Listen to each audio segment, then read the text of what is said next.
istəmirəm hövsələdən çıxım mən. Gərək sənin ümidlərini yıxım mən. Yetim bilmirəm haravi sıxım mən. Ayağın üstə yorba-yor olmusan sən. Ayağın üstə yorba-yor olmusan sən. Mən də bir gün ölməliyəm, yorum var. Mən də bir gün ölməliyəm, yorum var. Balıqsızsam balıqçıyam, torum var.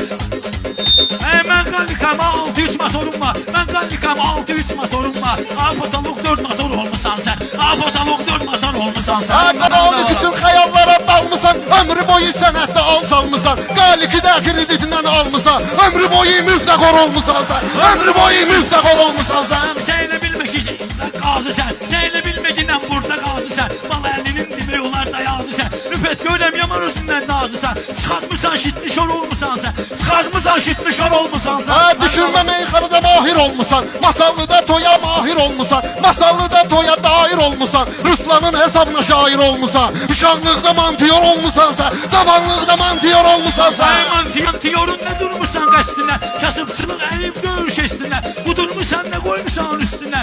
Ala beyanma mehtəkmor olmusan sən.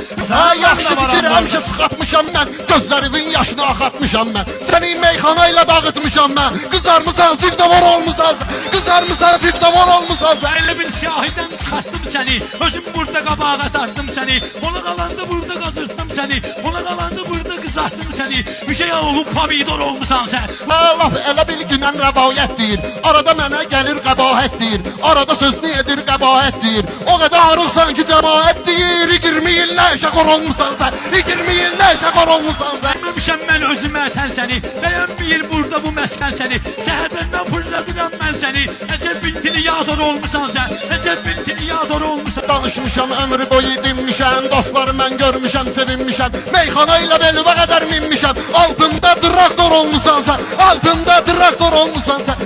Ola bilər ki burada həddi aşarsan. Xox elgərəm dalbaradır maşarsan. Qələt elgərsən yaşada taşarsan. Gözlərim aydın nazor olmusan sən. Gözlərim aydın nazor ol.